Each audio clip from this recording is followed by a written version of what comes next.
TV Informativo. Aqui o Vale se vê.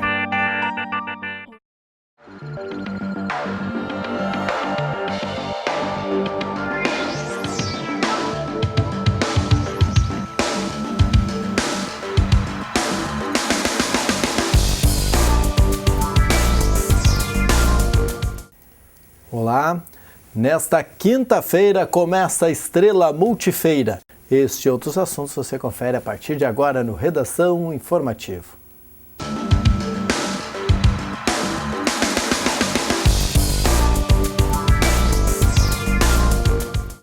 Uma colisão de um automóvel Corsa contra uma caixa de luz deixou 2 feridos por volta das 7 horas da noite da terça-feira no centro de Bom Retiro do Sul. De acordo com a Brigada Militar, a condutora do veículo saía do Parque Municipal Pôr do Sol e, ao cruzar a Avenida Senador Pinheiro Machado, acabou colidindo frontalmente o automóvel contra a caixa de luz em frente a um bar e restaurante. No carro estava Elíria da Silva, de 58 anos, e o seu marido, João Edgar da Silva, de 64 anos. O casal foi socorrido pela ambulância do município e encaminhado com lesões leves ao Hospital de Caridade Santana para atendimento. O trânsito no local ficou parcialmente interrompido até a remoção do veículo. Posteriormente, a concessionária de energia elétrica chegou ao local para a retirada do cabo e restabelecimento da energia na região. E a Polícia Rodoviária Federal de Itabaí prendeu um foragido de Santa Catarina na tarde da terça-feira. Após receber informações de que um suspeito viajava em um ônibus, os policiais abordaram o coletivo que trafegava de Porto Alegre a Foz do Iguaçu, em frente à unidade operacional da polícia em Itabaí, no quilômetro 385 da BR-386. Em verificação aos passageiros, os agentes constataram que o jovem de 21 anos tinha contra si um mandado de prisão relativo a crime de furto qualificado e em processo movido na comarca de São Miguel do Oeste, em Santa Catarina. O homem foi conduzido à delegacia de polícia de Taquari para o registro da prisão e posteriormente recolhido ao presídio de Montenegro. E um arrombamento a estabelecimento comercial foi registrado na noite desta terça-feira no bairro Canabarro, em Teutônia. De acordo com a Brigada Militar, um suspeito teria chegado à loja de bicicleta e, usando capuz, teria arremessado um tijolo contra a vitrine do estabelecimento localizado na rua Capitão Schneider. O crime ocorreu por volta das 10h15 da noite e, conforme a polícia, o homem furtou alguns pares de calçados e peças de roupas. A Brigada Militar fez buscas nas imediações, mas não localizou o autor do arrombamento. E o Corpo de Bombeiros controlou um incêndio em um lixão na Avenida Augusto Frederico Marcos, no bairro das Indústrias, em Estrela, na tarde da terça-feira. Conforme a guarnição, o combate às chamas durou quase 3 horas. No local havia galhos e entulho e não houve feridos. E o comerciante Elvino Nunes Adankzuk, de 49 anos, baleado em um tiroteio no bairro Menino Deus, em Porto Alegre, na noite da sexta-feira, era natural de Arvorezinha, aqui do Vale do Taquari. Ele morreu na manhã desta terça-feira e chegou a passar por 2 cirurgias. Adankzuk era proprietário de uma padaria no bairro há 12 anos e foi atingido por uma bala perdida enquanto passeava com 2 cães da família. O disparo da arma de fogo foi efetuado durante um tiroteio entre bandidos e a polícia em uma perseguição policial. Eles eram suspeitos de assaltar um supermercado na capital. Acompanhe agora o comentário do advogado e secretário da Fazenda de Lajeado, José Carlos Bulé. Olá, ouvintes. Vamos retomar um tema bastante pontual que tem a ver com os impostos estaduais, um tema que tem também relação direta com o problema aí que o Estado enfrenta em relação à arrecadação de tributos. Vamos debater a questão muito importante sobre o ICMS. Como o ouvinte sabe, o ICMS então retorna parte do valor arrecadado pelo Estado, ele acaba retornando para o município. E alguns municípios, como já falado anteriormente, dependem muito desse recurso para poder viabilizar então as suas ações, os seus investimentos no município. Exemplificando então, a maioria da população então entende equivocadamente que o ICMS retorna 100% para o município. na verdade, não é bem assim. Vamos tentar, então, nos próximos programas, inclusive, aprofundar muito mais esse tema de como é feito, então, esse cálculo, como é feita essa distribuição do imposto sobre circulação de mercadorias. Para se ter uma ideia, Lajeado, o índice de Lajeado é 0,63, quase 63, 62, alguma coisa. Significa dizer o seguinte, que na verdade de cada R$100, digamos assim, que é arrecadado de ICMS, não volta tudo para o município. Apenas 25% do valor arrecadado é que é redistribuído entre todos os municípios do estado. Bem, por aí já pode-se ter uma ideia que a maior parte do bolo realmente fica com o estado e os municípios acabam ficando com uma fatia muito insignificativa ou insignificante, porque justamente pela atribuição maior do estado. Mas na verdade o ICMS, digamos, ele acontece nos municípios, mas por uma questão, né, legal é feita essa distribuição. Outro aspecto importante é que desses 25% que é distribuído aos municípios, existem vários fatores que afetam diretamente este valor, esse índice, né? Então o município ele deve, digamos assim, atingir um índice mínimo em vários indicadores.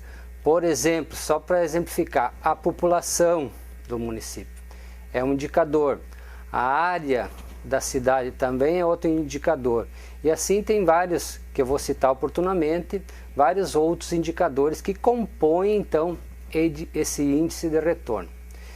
Aí o ouvinte pode entender, bom, de cada R$100 então tecnicamente voltaria a R$25, vamos imaginar, Lajeado, a cada R$100 de impostos volta a R$25, não volta a R$25.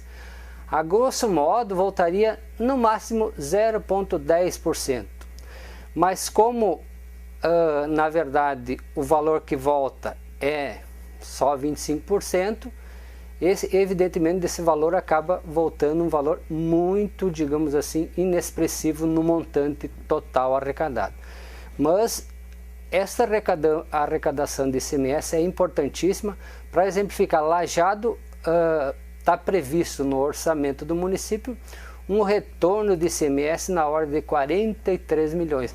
Veja que não estamos falando de poucos recursos, são valores bem significativos e quanto menor o município, então maior é a importância desse valor. Mas para o ouvinte entender, realmente o valor que é distribuído entre os municípios é muito pouco. Oportunamente vamos então debater falarmos mais precisamente de como é composto esse índice. E na verdade o retorno para o município ele volta da seguinte forma. Vamos exemplificar um caso prático.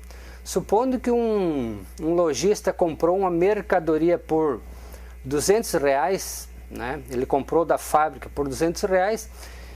Se ele revender por 400, o valor adicionado será 200. Então, sobre esse valor que é feito todo esse cálculo. Então, não é sobre o valor total da mercadoria, é só sobre o valor adicionado. Então, ou seja, aquilo que o comerciante então lucrou sobre a mercadoria é que é feito estes cálculos. Então, muito obrigado. Na próxima semana, então, continuaremos o debate.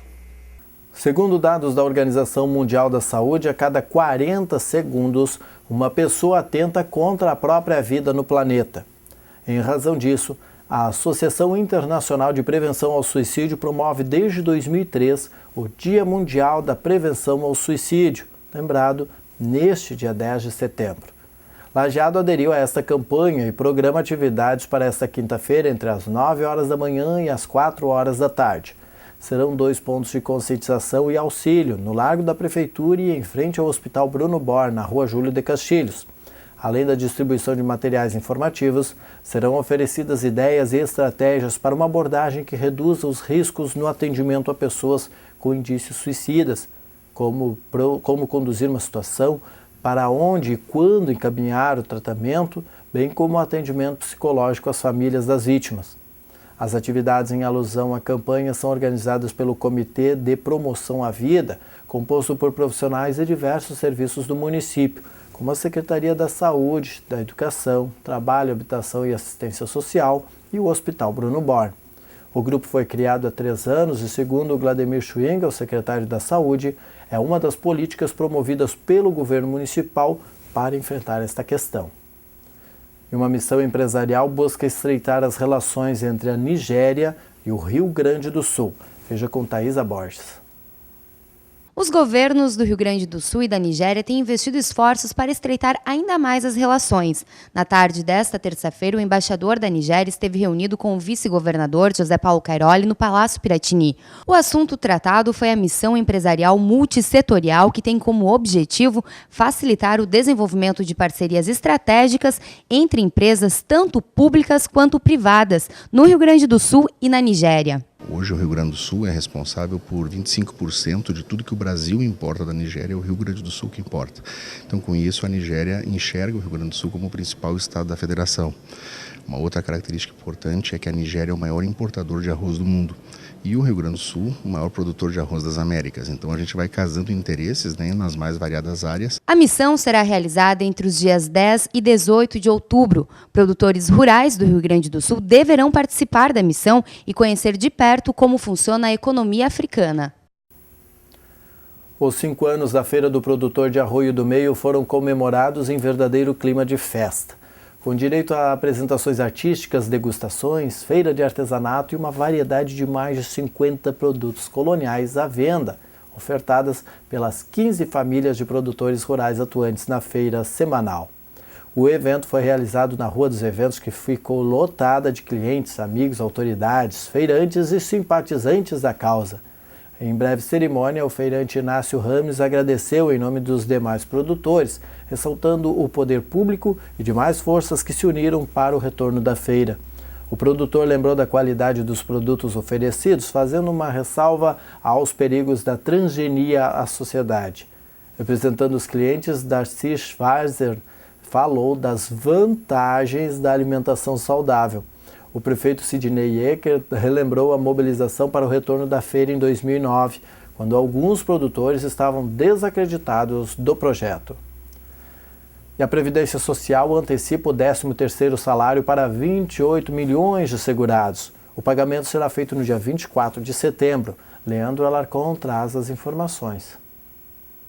Mais de 28 milhões de segurados da Previdência Social vão receber o adiantamento do 13º a partir do dia 24 desse mês. No total, serão cerca de 16 bilhões de reais em pagamentos. Essa é a 10ª vez seguida que a antecipação do 13º é garantida aos trabalhadores. Só para se ter uma ideia, o Ministério da Previdência Social estima que só em São Paulo a primeira parcela do abono represente uma injeção de 4 bilhões e meio de reais na economia do Estado. De Brasília, Leandro Alarcon. A votação para a escolha da árvore símbolo de Lajeado vai até o próximo domingo e quem decide é a comunidade. A população pode votar pelo site www.arvoresimbolo.com.br ou através de cupons que podem ser preenchidos e depositados nas 80 urnas dispostas na Prefeitura, nas escolas municipais, postos de saúde, Jardim Botânico, CAPS, no SAI, Farmácia Escola, Projetos Vida e na Secretaria do Meio Ambiente. A equipe da Secretaria do Meio Ambiente, após pesquisas feitas desde o ano passado, chegou a diversos nomes de espécies que mais têm a ver com lajeado. As sugestões são a corticeira da serra, figueira da folha miúda, o ipê amarelo, o ipê roxo, o gerivá, paineira, pata de vaca e quaresmeira. O votante também pode sugerir uma outra espécie de fora da lista, que poderia representar a cidade. Durante a semana, a equipe da Secretaria passará por diferentes locais, como escolas públicas e particulares, coletando votos. No domingo, a votação se encerrará no Parque do Jique. O concurso é organizado pelo Governo de Lajeado, pela Secretaria do Meio Ambiente e a Secretaria da Agricultura e Urbanismo. A divulgação da árvore vencedora ocorrerá durante o segundo concerto da primavera, no dia 27, no Jardim Botânico, aqui de Lajeado. O evento terá como atração a Orquestra de Concertos de Lajeado Alclage. A organização recomenda que o público leve cadeira e cuia, erva mate e água quente serão oferecidos pelos apoiadores. E o governo federal e a base aliada trabalham para evitar projetos que aumentem despesas para a União. Veja na matéria da NBR. Vamos evitar votar matérias que impactem a União, os estados e os municípios. O momento não é para isso. Qualquer projeto que tenha impacto, o nosso pedido, e esse foi o pedido de todos nós, é para que os líderes ajudem a evitarmos essas pautas que gerem despesas.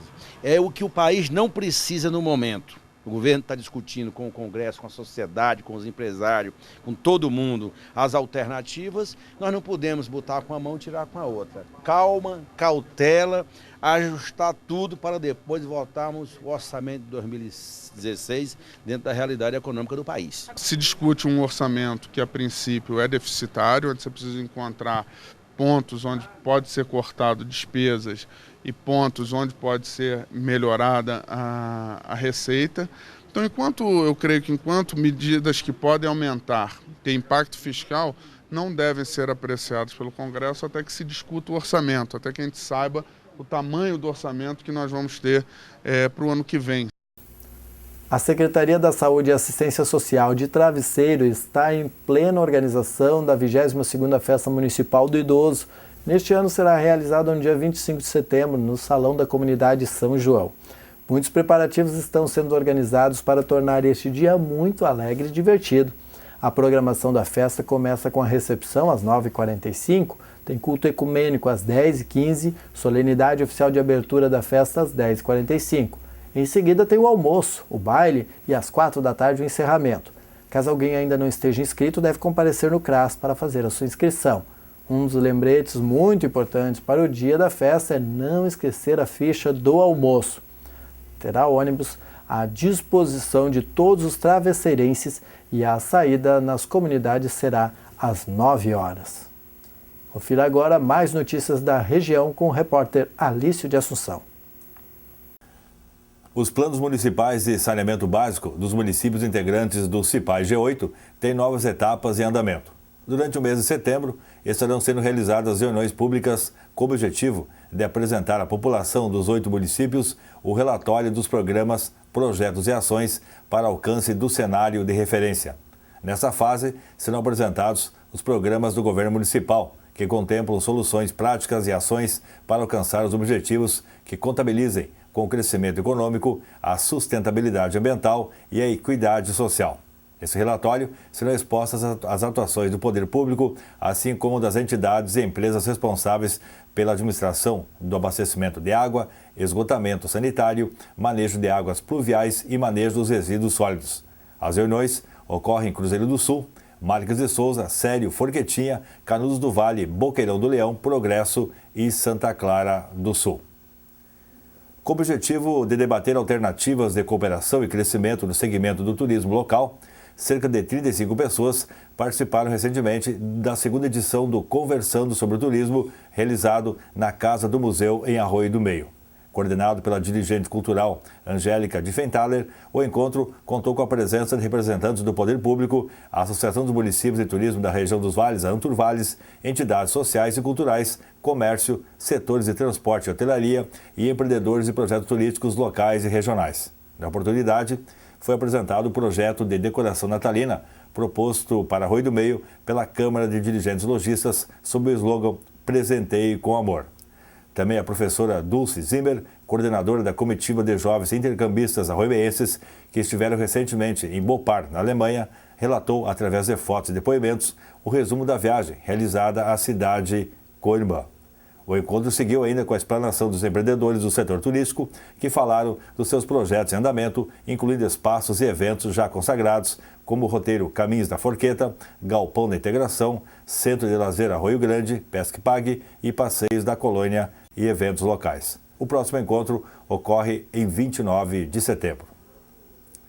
Em 5 de setembro de 1932, centenas de revolucionários armados de fuzis para defender seus ideais partiram de Soledade em direção a Lajeado, onde nos dias seguintes se envolveriam em confronto com tropas do governo na localidade de Barra do Dudulha, na época divisa entre os dois municípios.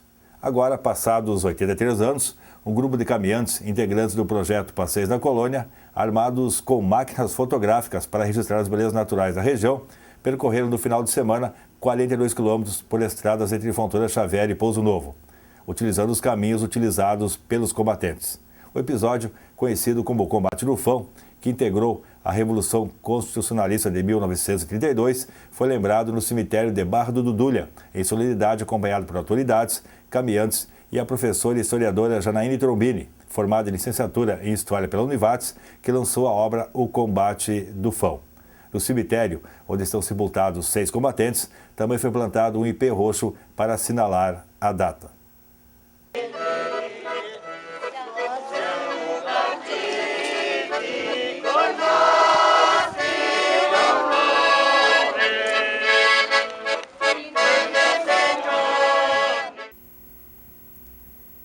Obrigado, Alício. E o governo federal lança Programa Nacional de Combate às Moscas das Frutas. Sumaia Vilela traz as informações. Um inseto que sai caro para o Brasil.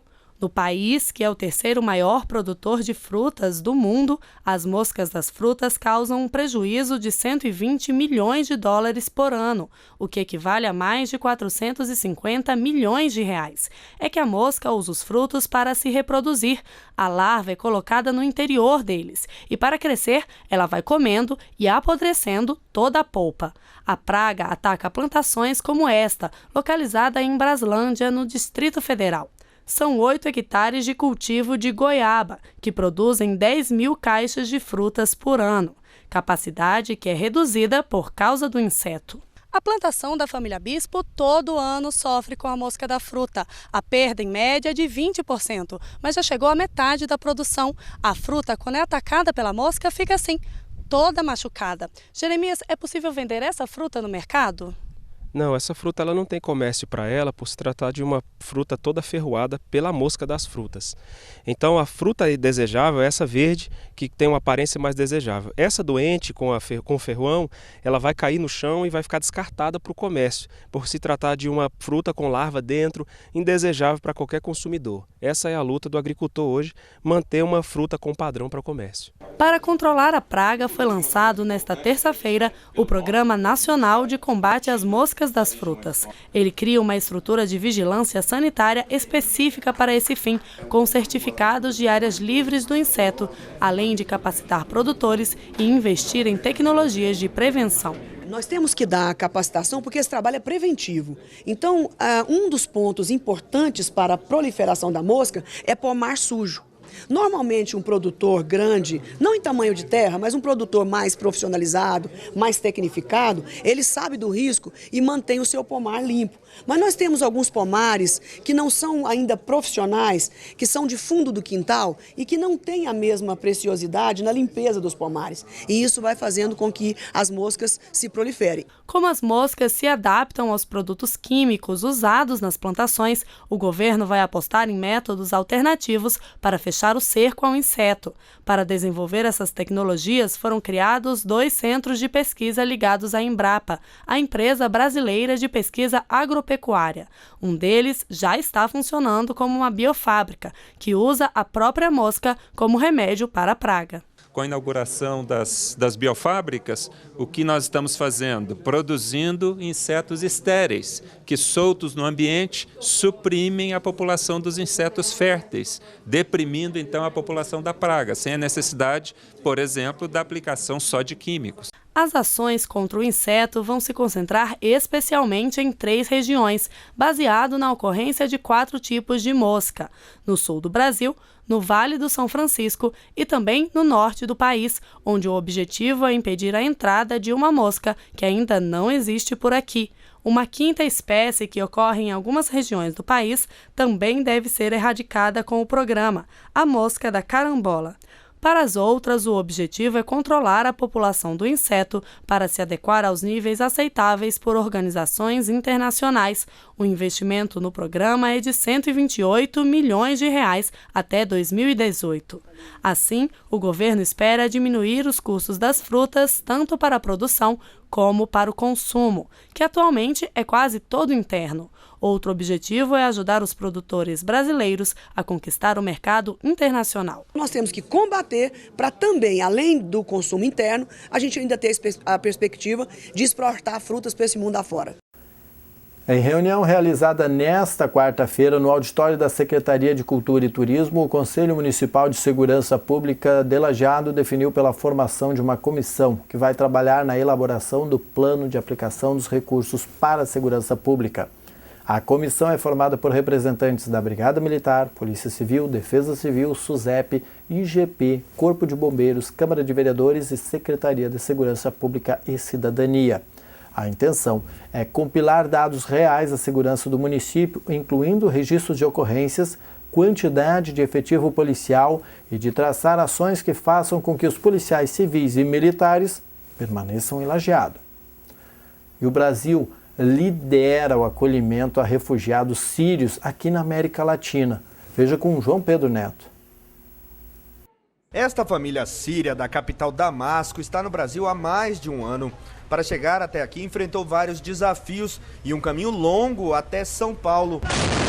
A Síria sofre com conflitos armados que têm provocado a fuga de milhares de pessoas em busca de abrigo em outras partes do mundo. E o Brasil vem acolhendo essa população. Não só para mim, para todos os meus amigos, para meu pai também, para minhas irmãs.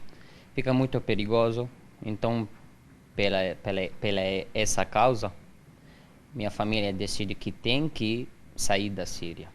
Akram, de 21 anos, era estudante de medicina e foi o primeiro da família a deixar o país. Depois, foi a vez dos pais e dos irmãos. A integrante mais nova é essa brasileirinha de 5 meses, que nasceu em São Paulo. Com o pedido de refúgio aceito pelo governo brasileiro, a família está em situação regular. Eles podem trabalhar e exercer direitos como cidadãos. A família foi acolhida nesta entidade em São Paulo, que promove ações culturais junto à comunidade árabe. A Síria é hoje o principal país de origem dos refugiados que vêm ao Brasil. Assim como a família do Akram, mais de 2.070 pessoas do país árabe estão em território brasileiro nessa condição. E esse número tem crescido. Só nesta entidade religiosa que presta apoio a refugiados, foram mais de 500 atendimentos a estrangeiros vindos da Síria neste ano. Em 2010, foi apenas um caso. Muitas pessoas têm nos procurado, têm escrito pelo site da Caritas, pela página do Facebook da Caritas, perguntando como ajudar ou oferecendo formas de ajuda das mais diversas. Isso é um sinal de que quando as pessoas começam a entender o que é a situação de refúgio, elas percebem que existe sempre alguma coisa que se possa fazer. Então isso é um outro ponto que a gente acho que pode destacar em termos de acolhimento no Brasil. De acordo com o Alto Comissariado das Nações Unidas para Refugiados, após 4 anos de conflito na Síria, o Brasil lidera o acolhimento de refugiados sírios na América Latina. Diante desse cenário de permanente conflito sírio, o drama humanitário que tem vivido aquelas pessoas, o Brasil instituiu uma política, uma medida de visto especial, que permite a emissão de vistos especiais em suas unidades consulares para pessoas afetadas pelo conflito sírio. Isso tem garantido nos últimos anos a concessão de refúgio para essas pessoas. Por isso, o governo federal determinou a convocação de uma reunião do Comitê Nacional para Refugiados para o próximo dia 21 de setembro, para poder avaliar essa medida e avaliar a possibilidade de renovação desse visto especial para garantir proteção, apoio, acolhimento ao drama humano que vivem as pessoas afetadas pelo conflito sírio. Hoje são ao todo cerca de 8.400 refugiados no Brasil, número que quase dobrou desde 2011. E mais de 12.600 estrangeiros aguardam decisão sobre o pedido de refúgio. A análise desse processo é feita pelo Comitê Nacional para os Refugiados do Ministério da Justiça. Para solicitar refúgio no Brasil, é preciso estar em território nacional e procurar a Polícia Federal ou a autoridade de fronteira. Enquanto o pedido é analisado, a pessoa pode permanecer provisoriamente no país e tem permissão para usar serviços públicos de saúde e educação e emitir documentos de identidade e trabalho. O drama humano que os refugiados de nacionalidade síria, mas também de outras nacionalidades vivem no mundo, é um drama que nos toca a todos. E aquela foto daquela criança que tentava alcançar uma situação melhor de vida, como todos nós, mas para além disso, buscava uma possibilidade e uma oportunidade de se manter viva, pode ter conduzido muitas decisões importantes da comunidade internacional para melhor atender o drama humano que vivem os sírios. E o Brasil tem feito sua parte. Após a implantação do turno único na administração municipal, das 7h30 da manhã até 1h30 da tarde, a Secretaria da Saúde precisa reagendar as consultas que foram marcadas para depois da 1h30, já que o turno encerra neste horário. Conforme o titular da Secretaria da Saúde de Lajeado, Vladimir Schwingel, os primeiros dias do novo horário são para servidores e comunidades se adaptarem, porém não tem tido problemas. O secretário ainda lembra que a Secretaria prioriza a antecipação do horário. Se marcada para as 3 da tarde, por exemplo, antecipa para o meio-dia a remarcação. Mas isso não é uma regra, depende da unidade e da demanda. A Secretaria estima que em 2 semanas o cronograma esteja atualizado. De qualquer forma, não há prejuízos e a economia prevista no custeio deve ser alcançada. O andamento será monitorado e medidas futuras serão decididas. Além dos postos de saúde, está à disposição da comunidade a unidade de pronto atendimento que funciona 24 horas por dia. E uma reportagem agora mostra o combate ao analfabetismo entre trabalhadores da construção civil. Renata de Paula, da TV Senado, traz as informações. Aqui a gente está fazendo, amarrando um negativo. Esse negativo a gente usa ele em cima de uma laje, né? O piauiense Antônio tem 30 anos e trabalha como armador na construção de um conjunto habitacional em Valparaíso, Goiás, a 35 quilômetros do centro de Brasília. De matemática eu entendo um pouco, mas estudo assim, de ler mesmo, mas é só meu nome mesmo que eu sei. O IBGE considera analfabetas as pessoas que têm menos de 4 anos de escolaridade. É o caso de Aguinaldo. O senhor não foi para a escola quando era pequeno? Isso, muito pouco. Aí assim, meu pai me tirava e levava para a roça. Aí botava no colégio e tirava. Se isso apertava, ele me tirava. Aí eu fui desvanecido. Só depois caí no mundo e estou cortando arame hoje. As histórias de Antônio e Aguinaldo se repetem com milhões de trabalhadores brasileiros. Não havia escola perto, ou trabalhavam e não podiam ir, ou estavam muito cansados para aprender. Eu tinha 8 anos, já ia para a roça, com 8 anos de idade. E o que você fazia? Eu plantava legumes, porque lá na época que eu comecei a trabalhar de roça, chama enxada, né? Ia cavando aqueles buraquinhos, aqueles mais velhos, e aquelas crianças iam colocando a semente e enterrando, passando a perna para nascer, né? Nem de brincar, eu nunca tive esse tempo de brincar, de jogar bola, nunca tive. Nesta obra, há 2 professoras e o refeitório vira sala de aula depois do expediente. Hoje, Antônio e Aguinaldo estudam onde trabalham e são pagos para isso. Passou de 5 horas, chama hora extra, né? Vamos supor 50%. Se você ganha R$5 numa hora normal, a hora 50% você vai ganhar 8 e pouquinho. Aí a empresa paga essa hora para você estudar. Ações como essa ajudaram a reduzir o analfabetismo na construção civil em mais de 60% entre 2000 e 2010. Um projeto de lei em análise no Senado estimula empresas a oferecerem alfabetização e capacitação para os seus empregados. O projeto pode alterar a lei de licitações e tornar essas iniciativas requisitos na contratação de empresas que executem obras e serviços para o setor público. Nós zelamos muito pela segurança dos nossos colaboradores. Então, uma pessoa alfabetizada automatizada, ela sem dúvida alguma, ela vai ter menos riscos, já que ela vai poder ler as placas de sinalização, onde existe perigo. Independente do tamanho da empresa, ela pode fazer, se for uma empresa pequena, ela pode fazer convênios, né, com entidades de classe, do próprio Sindicato dos Trabalhadores, Sindicato da Construção, o SECONS, que é a área social dos sindicatos, né?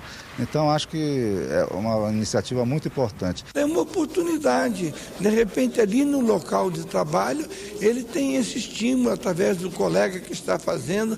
Aquele que não sabe ler, escrever, pode aprender. Aquele que sabe um pouco pode melhorar. E é assim que a gente começa. Eu penso que a forma de melhorar esse país é classificar, é melhorar a mão de obra. No dia 29 de setembro, o Teatro do Centro Cultural recebe a peça O Vale dos Infortúnios. O grupo de teatro da Univates, que teve como inspiração o melodrama A Maldição do Vale Negro, foi criado pelo escritor Caio Fernando Abreu e pelo diretor teatral Luiz Arthur Nunes, apresenta-se a partir das 7h30 da noite. O evento é aberto ao público e a classificação é livre. O ingresso é 1 quilo de alimento não perecível, deve ser trocado por um ingresso na bilheteria do Teatro da Univates de segunda a sexta-feira, da 1h30 até as 5 da tarde e das 6 até as 10h30 da noite. Com a atuação de Tatiana Linhares, Thaís Bertet, Ederson Vink, Gabriela Quevedo, Sheila Ferrari, Marina Zagonel, Diego Abeleira, Paula Froza e Mariana Dunque, o Vale dos Infortúnios traz para o Castelo dos Benoit uma mistura de amor, ódio, ternura e desespero. Carregada de sentimento e paixão, a história revela a maldade humana e seu preconceito com os menos favorecidos, em que o abuso do poder nem sempre tem um final feliz. A peça é dirigida por Pablo Capalonga, com figurino do curso de Design de Moda da Univates, sob coordenação de Cláudia Foleto, Josiane da Costa, Fernanda Ost e Thalissa Bonfante. Iluminação de Evandro Malman, trilha sonora de Maurício Heger Miller e produção do Núcleo de Cultura da Univates, adereçamento e maquiagem do próprio grupo. Após a apresentação, haverá roda de conversa sobre o processo de adaptação do texto literário para o teatro e também sobre a produção do figurino pelas alunas do curso de Design de Moda da Univates. E além de ter aumentado de tamanho, a Estrela Multifeira também inova em 2015. O espaço será o palco de exposição de animais e shows até nacionais. O nosso colega Rodrigo Nascimento está em férias, mas deixou preparada uma matéria especial para vocês. Dá uma olhada e marque já na sua agenda. Para incrementar o que deverá ser a grande atração dos últimos anos em Estrela, a organização investe na exposição de animais. O secretário de Agricultura confere de perto a montagem do pavilhão que vai receber os animais. Eu sempre entendi que, em função da pujança, da potencialidade do nosso setor primário, da nossa agricultura, da nossa pecuária, que qualquer evento que se fizesse aqui na cidade tinha que ter a participação também dessa potencialidade e dessa produção, que é excelente, pode-se considerar que é iguais às melhores do mundo. Então, nesta quarta multifeira, nós vamos ter a oportunidade de mostrar o que nós temos aqui de melhor, principalmente de gado leiteiro, que é um dos fortes que nós temos aqui, não é? Nós vamos ter 35 cabeças de animais, praticamente todos eles jovens, animais jovens, que facilitam o manuseio, mas de alta qualidade. São animais realmente com uma potencialidade genética muito boa. E, em contrapartida, vamos ter do outro lado, os animais, o gado vai vir aqui, e do outro lado nós vamos colocar pequenos animais. Muito mais do que animais, a edição 2015 da Multifeira terá carros antigos em exposição, uma paixão de toda a região. Fala com uma certa felicidade em relação principalmente a números, porque nós tínhamos uma expectativa de trazer 30, 40, 50 carros, pois a gente tem no estado uma agenda muito extensa de encontros de carros antigos, né? E por ser então a nossa primeira edição junto à Multifeira, nós para essa edição temos confirmados passamos, na verdade, dos 130 carros já confirmados, pré-inscritos através do nosso site, né, que bolamos justamente para atender toda essa demanda. E carro antigo lembra saudosismo, saudosismo lembra música, e música que deixou saudade. Música que deixou saudade lembra a Jovem Guarda. O tremendão Erasmo Carlos, que fará a abertura do Rock in Rio este ano, já confirmou sua presença na Multifeira. Ele é a grande atração do sábado, dia 12, e mandou um recado especial para o Vale do Taquari. Alô Estrela, alô Vale do Taquari, dia 12 de setembro, eu, Erasmo Carlos, estarei aí no Estrela Multifeira. Quero ver todo mundo lá, hein? E quem foi que disse que não se brinda com champanhe, ó? Só que não é champanhe, é... A abertura oficial da Estrela Multifeira está marcada para esta quinta-feira, a partir das 5 horas da tarde. Mais informações sobre ingressos e a programação do evento você confere na internet. Anota aí o endereço eletrônico, é www.estrelamultifeira.com.br. E em reunião que ocorreu no dia 1º de setembro entre o chefe do executivo de Roca Sales e representantes de entidades e empresas, decidiu-se que neste ano não haverá atividades relacionadas à Semana Farroupilha devido à redução da arrecadação pela qual os municípios estão passando, gerando uma necessária contenção de gastos. Essa contenção tem impedido que eventos como este sejam realizados.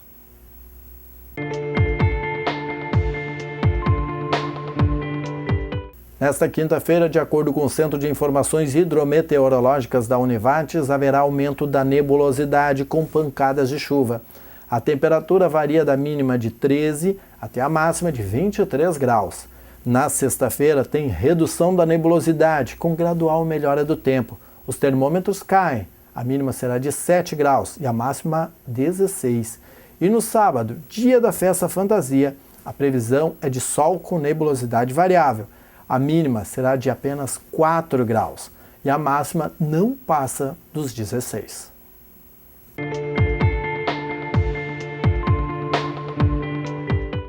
Arroio do Meio respira arte, educação e cultura desde a tarde da terça-feira, quando ocorreu a abertura oficial da 25ª Feira do Livro.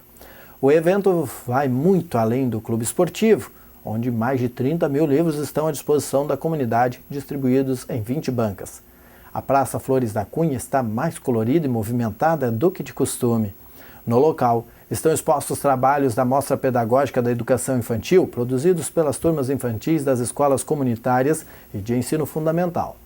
Já na Rua de Eventos, o Palco de Talentos presenteia a comunidade com peças teatrais e apresentações artísticas e culturais. A Feira do Livro segue até às 5 horas da tarde de sábado. Neste dia, estará aberta para visitação a partir das 9 horas.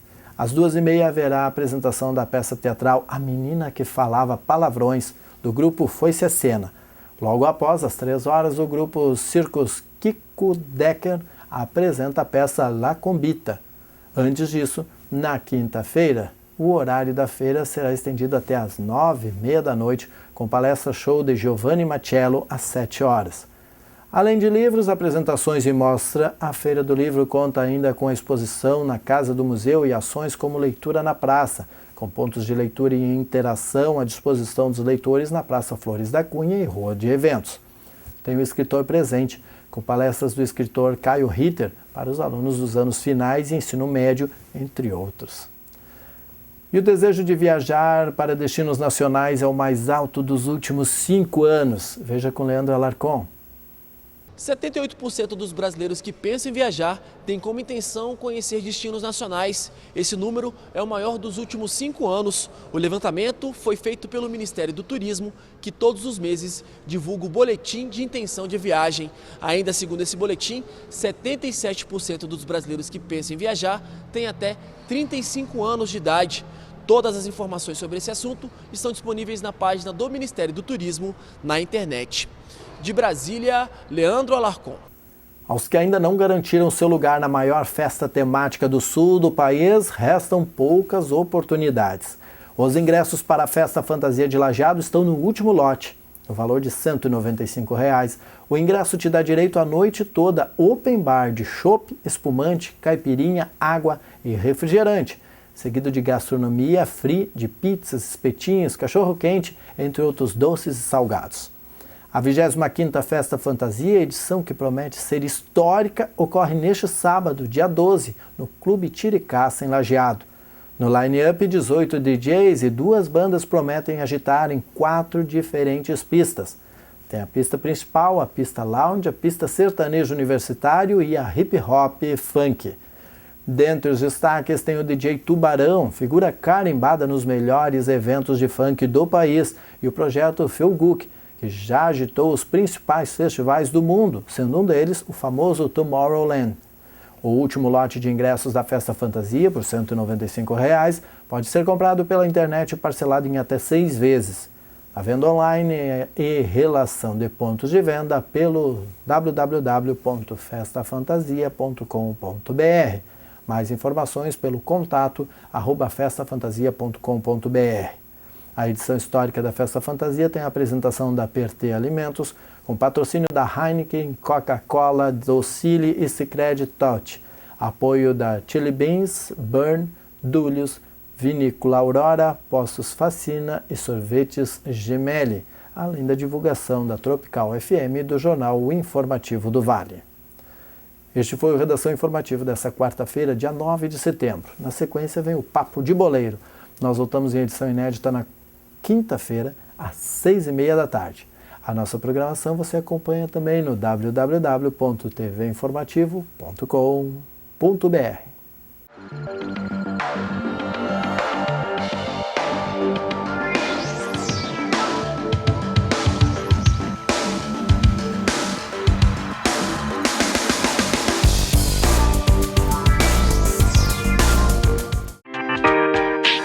TV Informativo.